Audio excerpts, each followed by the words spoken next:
More and more people are putting on their running shoes and hitting the pavement. We all have our reasons of why we run. Athletes running marathons, they may ask, why do people choose to do this?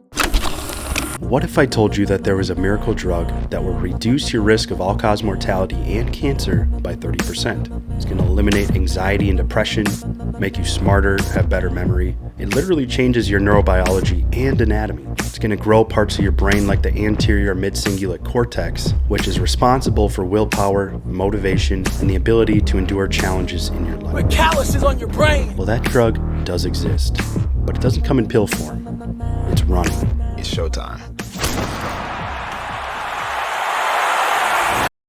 So in this video, we're going to break down some of the neurobiology and the changes in your brain that running brings. We're also going to talk about physical changes and the physiology of running, how it changes your body. And then at the end, we're going to talk about tips and tools and gear that's going to get you started, tips for running that's going to make it easier and more enjoyable.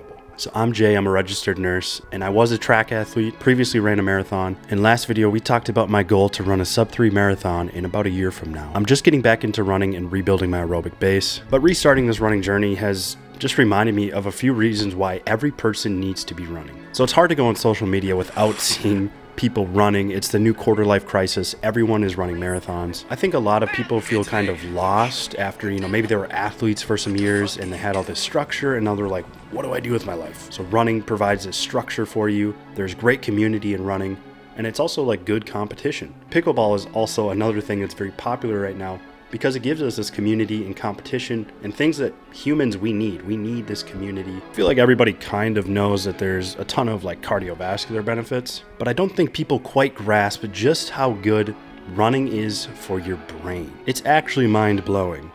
See what I did there?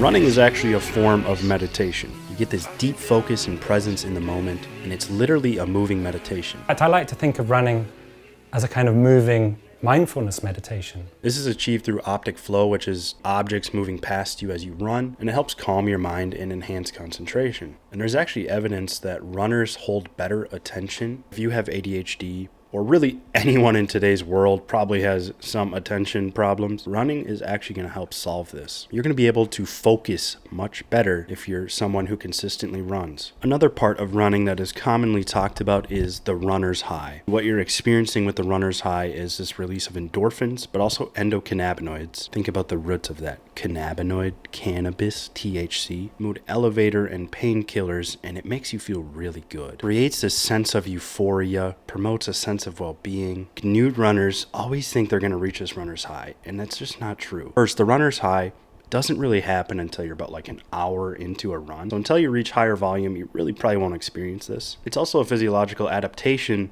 that comes about later in your progression of running, maybe 3 months in or maybe 6 months in. So don't expect to experience this runner's high right away, but once you do, you're going to become addicted to running. Running also influences our neurotransmitters like serotonin and dopamine. This regulates your mood, anxiety levels, so it's going to enhance your mood and your cognitive function. And this is something you'll probably experience actually right away. And it's also been shown that running will reduce your overall stress. I think a lot of people who do run will understand what I mean, that like sometimes you just feel you need to go for a run and you'll just feel so much better after. That's due to how it influences our neurotransmitters and our hormones like cortisol. Now, one of my favorite changes to the brain is brain-derived neurotrophic factor. Think about BDNF as miracle grow for your brain. What BDNF does is neurogenesis and plasticity. So when you run, you stimulate the production of BDNF. It's a protein that supports growth and survival and differentiation of neurons in the brain. So BDNF enhances your neuroplasticity, crucial for learning, memory, cognitive flexibility,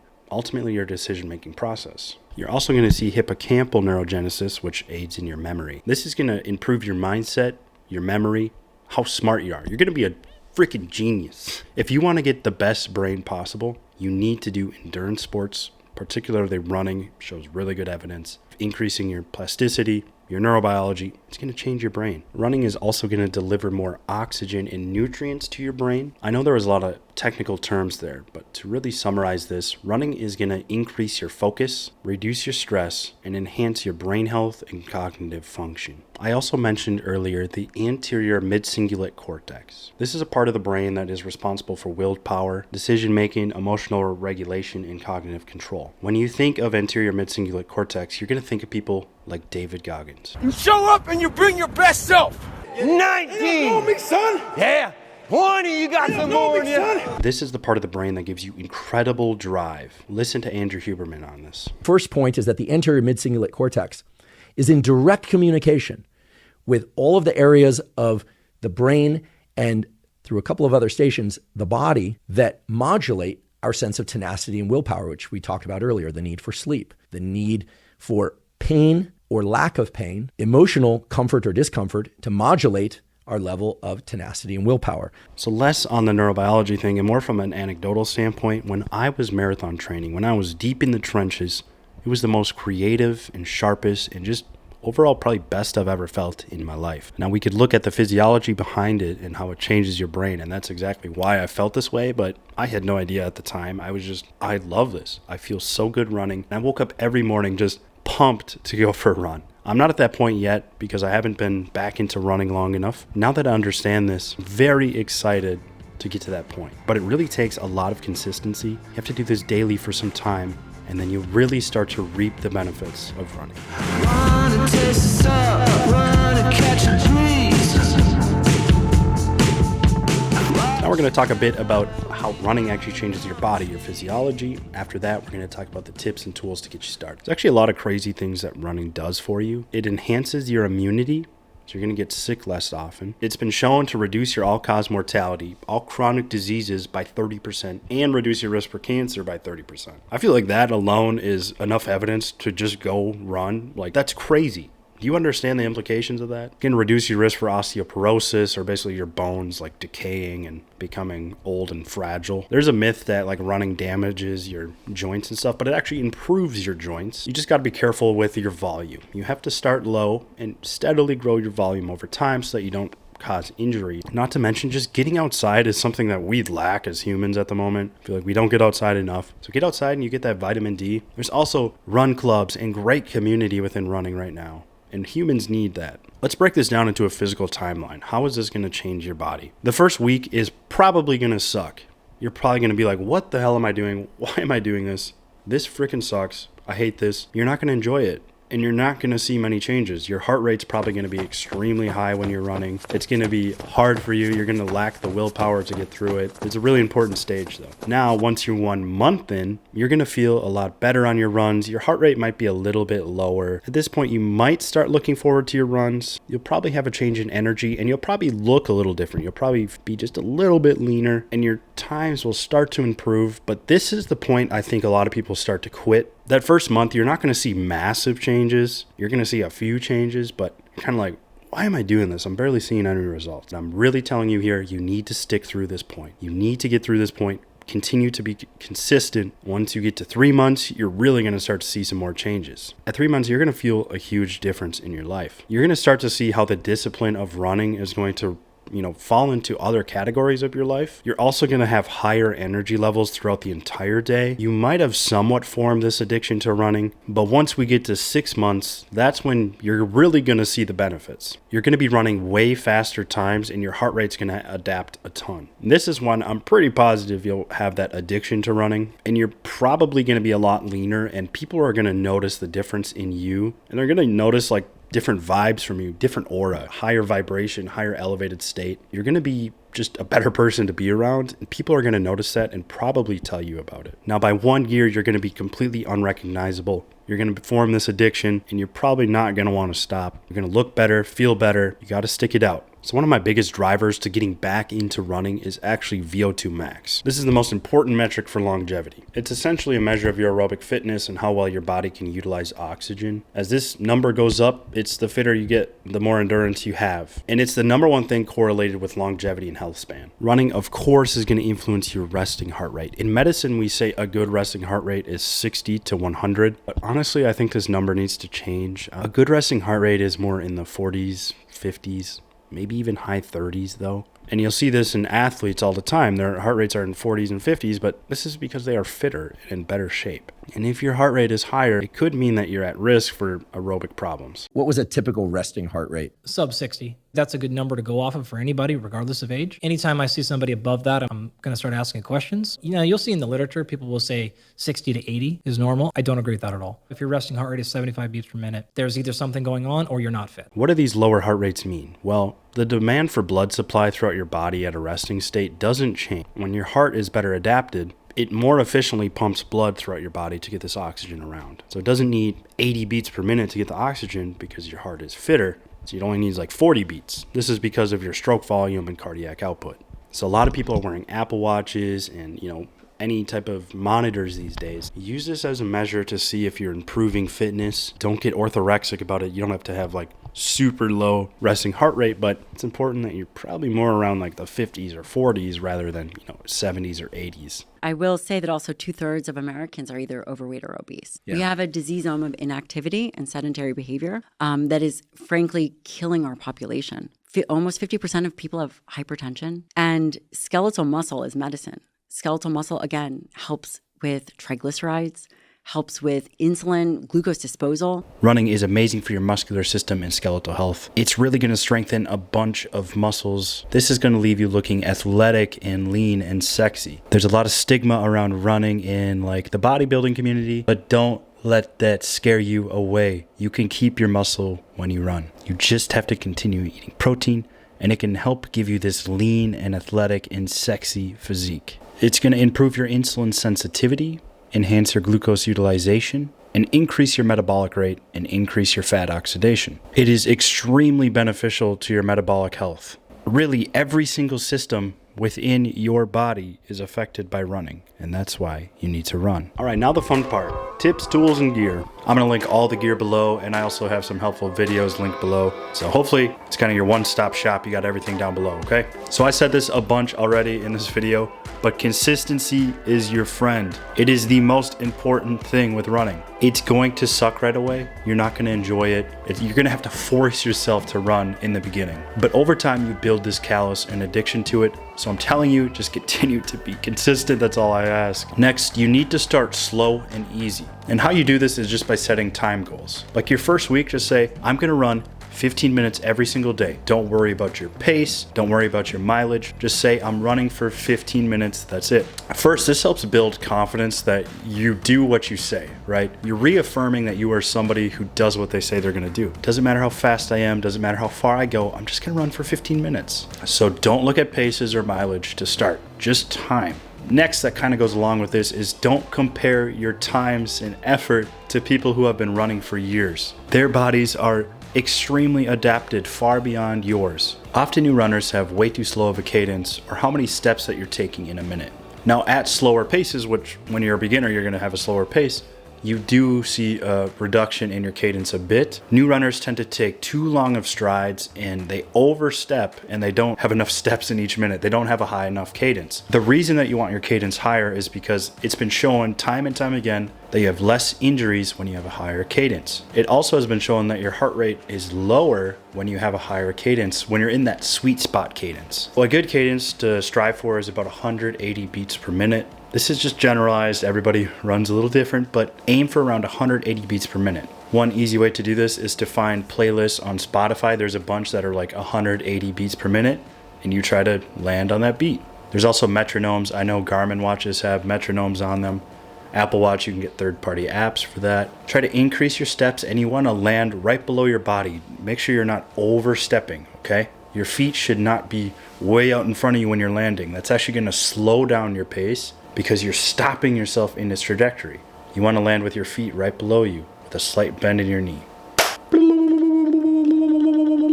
Let's say that you set a goal for a half marathon, and a lot of these marathon training plans are going to have 3 types of runs. You're going to have easy runs, tempo or threshold runs, and long runs. Let's start with the easy runs, the slow runs. Sometimes they'll be categorized in the zone 2 runs. This is because your heart rate's in a a lower zone. These runs are meant to be easy, relaxed. You're supposed to be able to have conversation in these runs. Let's go to the tempo run or the threshold run. These are your workouts. This is where you're really going to work on your pace. It's when your heart rate's in around the 80% of your max. You're really working yourself. Okay, these are faster runs. You want to do these around 1 to 2 times a week. These are harder workouts, but they're usually more fun as well. And the last thing is the long run. The long run is just the peak running distance of your week. In my previous marathon training, I believe my long runs were on Saturday. And every week you sort of add to a new distance. Long runs are kind of in that easy zone, but they're a lot harder runs because you're pushing your distance every week. And so by the end, you're running like 20 miles on this long run. So long runs are not easy, but they're still at like an easier pace, but you're pushing your distance. Those are how you grow your distance over time. Okay, let's talk about some psychological hacks to make running better. The first one is to smile when you run.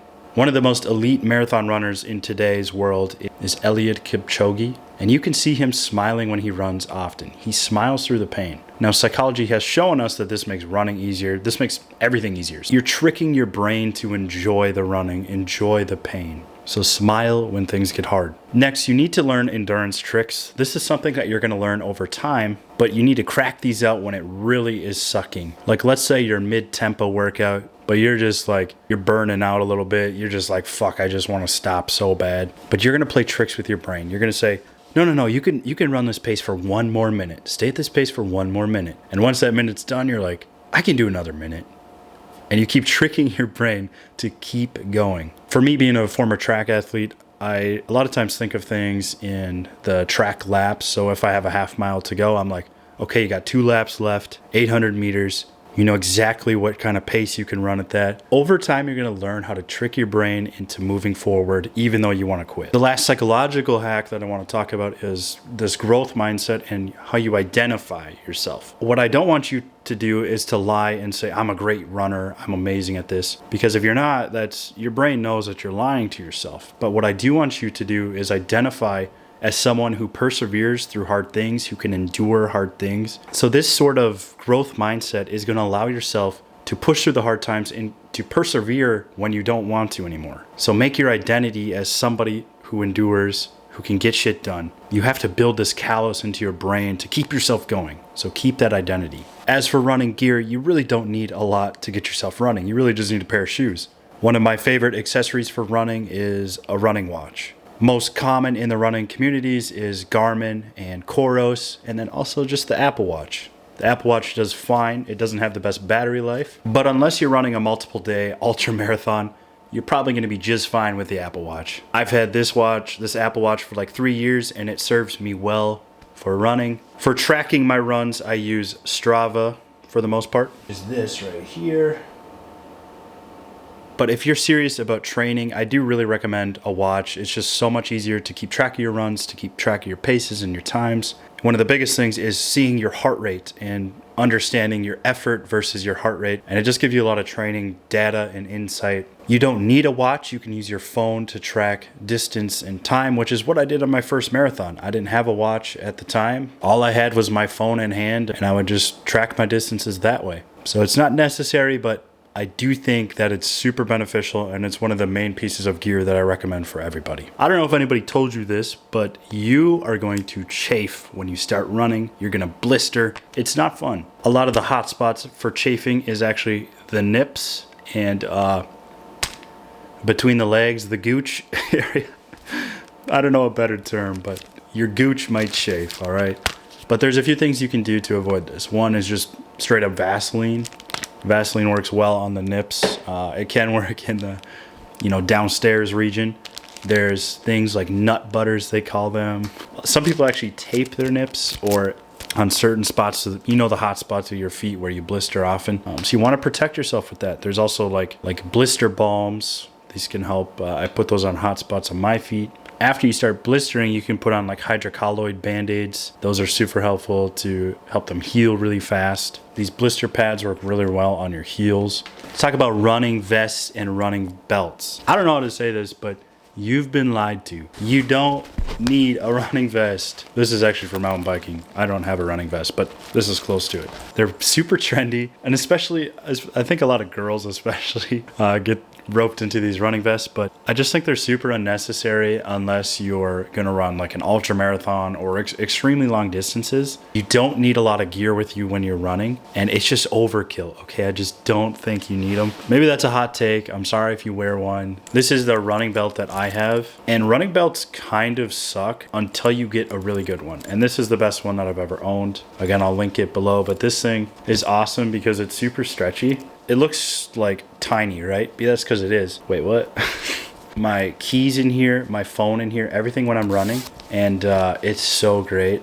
Don't have my phone on me or my keys, so I wish I could show that. But this running belt is amazing. It's super slim, and you don't even feel it when you're wearing it. I actually kind of wear it on my side of my hip, and that's super helpful. If I would recommend anything as far as belts and vests and stuff, I would recommend this belt just for your keys. But honestly, you don't even need a belt. I usually just run in my phone in my hand because I'll either be switching songs or listening to a podcast or something. I've just always run with my phone in my hand. Another good thing is compression shorts with side pockets in them. I have a pair they're from Dick's Sporting Goods that have a nice little pocket sleeve in them where you can fit your phone and keys in there. So when I wear those compression shorts, I wear those under my shorts. I wear like running shorts and compressions, but I'll put my keys and stuff in there.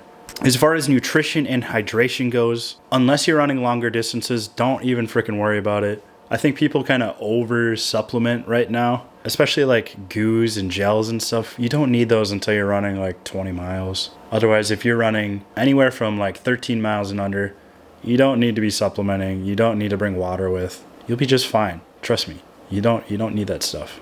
And this belt too, if you really need it, you could fit your phone, keys, and like goo and gels in here as well. So that belt is fucking nuts.